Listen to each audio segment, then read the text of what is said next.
नमस्कार दोस्तों, 29 जनवरी को इंदौर से एक ऐसी शर्मनाक तस्वीरें आई थी जिसने इंदौर नगर निगम को, इंदौर की सरकार को भी कटघरे में खड़ा कर दिया था।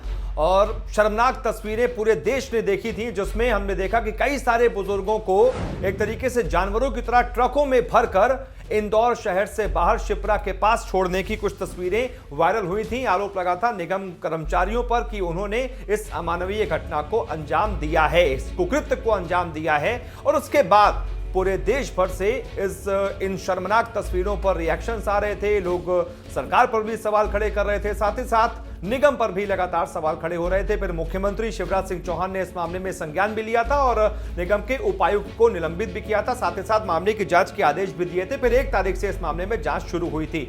अभी बड़ी अपडेट ये आ रही है कि इस दौरान ये जो कुछ भी हुआ, इसकी क्योंकि वीडियो भी बहुत इंटरनेट पर वायरल हो रहे थे, इसकी तस्वीरें भी लोगों ने रिपोर्ट की और फिर तमाम अखबारों में इसकी तस्वीरें भी आई, तो कम से कम इसके जरिए कहते हैं कि बुराई में भी अच्छाई हो गई। और इसमें एक पत्नी को अपने बिछड़े पति से उसकी मुलाकात हो गई, उसको अपना बिछड़ा पति मिल गया। पुष्पा साल्वी इनका नाम बताया जा रहा है, जो लगभग महीने भर से अपने गायब पति अनिल साल्वी को ढूंढ रही थी। और अनिल साल्वी इन्हीं तमाम बुजुर्गों में से एक थे जिनको ट्रकों में भरकर बाहर शिप्रा के पास छोड़ दिया गया था।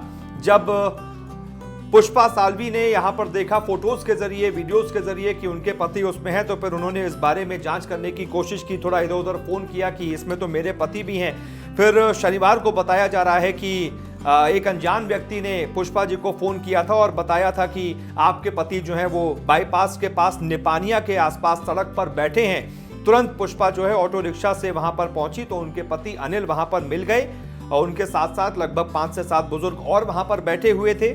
पुष्पा ने अपने पति को लिया और साथ ही उनको जो है मानसिक चिकित्सालय वो वहां से ले गई, जहां उन्हें दवाई दी गई। और फिर पुष्पा ने बताया कि वो अब अच्छे से घर पर रह रहे हैं। निगम कर्मी पहले उन्हें शिप्रा छोड़ने गए थे, लेकिन बाद में बाईपास पर निपानिया में ही उन्हें छोड़ गए थे। कहीं ना कहीं गलती से उन्होंने ये किया था, ये गंदा काम तो किया, लेकिन इसमें भी पुष्पा के लिए क्योंकि लिखा था उनकी किस्मत में पति से मिलना, तो वहां पर किसी ने उन्हें देख लिया, फोन कर दिया और उनके पति वहां पर उन्हें मिल गए। तो ये खबर है, कम से कम निगम कर्मी ने अनजाने में ही सही कुछ अच्छा तो कर दिया, एक बिछड़ी पत्नी से उसके पति को मिला दिया। लेकिन फिर भी जो उन्होंने कुकृत्य किया है ना, ये इसकी हर तरफ निंदा हो रही है और अभी इस मामले की जांच भी चल रही है। देखना होगा कौन कौन इस मामले में निपटता है, किस किस पर कार्रवाई होती है। खैर, आप क्या सोचते हैं इस बारे में बताइएगा। वीडियो को लाइक कीजिएगा, शेयर कीजिएगा, चैनल को सब्सक्राइब कीजिएगा। बहुत बहुत शुक्रिया।